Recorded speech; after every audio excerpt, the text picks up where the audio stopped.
억울합니다. 저는 안 했습니다.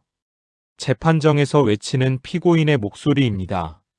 하지만 판사는 이미 마음을 정했습니다. 증거가 부족해도 정황만으로 유죄를 선고합니다. 빨리 끝내야 해. 밀린 사건이 너무 많아. 한 번 잘못된 판결. 그것은 한 사람의 인생을 무너뜨립니다. 정약용 선생은 목민심서 제9부 형전에서 말합니다. 형벌은 사람의 목숨과 직결된다. 한 번 잘못 판결하면 100년 원한을 남긴다. 신중하고 또 신중해야 한다. 형전. 재판과 형벌을 다루는 법입니다. 형벌은 마지막 수단입니다. 쉽게 내려서는 안 됩니다. 조선시대 어느 고을의 이야기입니다. 절도 사건이 일어났습니다. 관청에서 물건을 훔쳐간 범인을 찾아야 했습니다. 수령은 마을 사람들을 조사했습니다. 그런데 한 젊은이가 수상해 보였습니다. 가난하고 정과가 있고 증인도 없었습니다. 수령은 결론을 내렸습니다. 이자가 범인이다. 젊은이는 부인했습니다. 저는 안 했습니다. 그날 밤 저는 집에 있었습니다. 하지만 증명할 방법이 없었습니다. 수령은 형벌을 가했습니다. 젊은이는 고문을 견디지 못하고 결국 거짓 자백을 했습니다. 유배형에 처해졌습니다. 그로부터 3년 후 진짜 범인이 다른 고을에서 잡혔습니다. 여러 고을을 돌며 물건을 훔친 상습범이었습니다. 그제야 억울한 젊은이가 풀려났습니다. 하지만 이미 늦었습니다. 3년간의 유배 생활. 가족은 뿔뿔이 흩어졌고 집은 허물어졌고 명예는 회복할 수 없었습니다. 정약용은 이런 일을 수없이 봤습니다. 그리고 경고했습니다. 성급한 판결은 사람을 죽인다. 정황만으로 판단하지 말고 철저히 조사하라. 의심스러우면 가벼운 쪽으로 판단하라.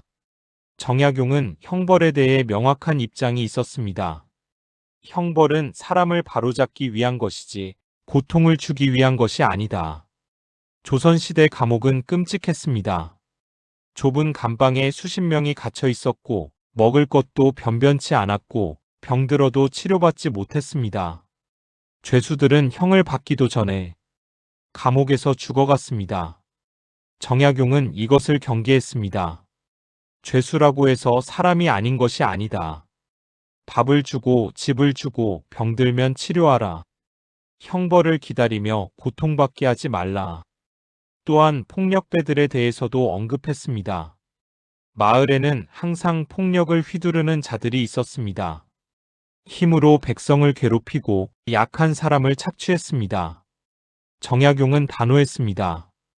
이런 자들은 엄하게 다스려야 한다. 백성을 괴롭히는 자를 방치하는 것은 수령의 직무유기다. 하지만 동시에 이렇게 말했습니다. 형벌은 필요한 최소한만 사용하라. 과도한 형벌은 백성을 더 흉포하게 만든다. 정약용이 강조한 것은 균형이었습니다. 가혹하지도 관대하지도 않게, 공정하고 신중하게. 정약용은 유배지에서 수많은 억울한 사람들을 봤습니다. 제대로 된 재판 한 번 받지 못하고 고문으로 거짓 자백을 하고 평생 원한을 품고 죽어간 사람들. 그들의 이야기를 듣고 정약용은 형전을 썼습니다. 한 사람의 억울함이 사회 전체의 신뢰를 무너뜨린다. 오늘날 우리 사회는 어떻습니까? 재판이 너무 오래 걸려서 억울함을 풀기도 전에 세월이 갑니다. 성급한 수사로 무고한 사람이 피해를 입습니다. 권력 있는 사람은 가벼운 처벌을 받고 힘없는 사람은 엄한 처벌을 받습니다. 정약용의 형전 정신이 우리에게 말합니다.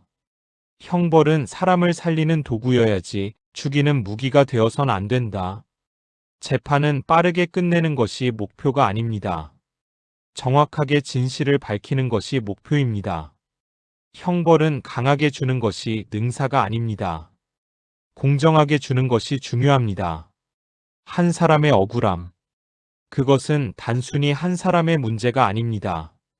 사회 전체의 정의가 흔들리는 문제입니다. 형전은 벌을 주는 기술이 아닙니다. 사람을 살리는 지혜입니다. 신중한 재판, 공정한 형벌, 인간적인 대우. 이것이 정의로운 사회의 기초입니다. 다음 시간에는 제19 공전에 대해 이야기하겠습니다. 구독과 좋아요 부탁드립니다. 건강하십시오.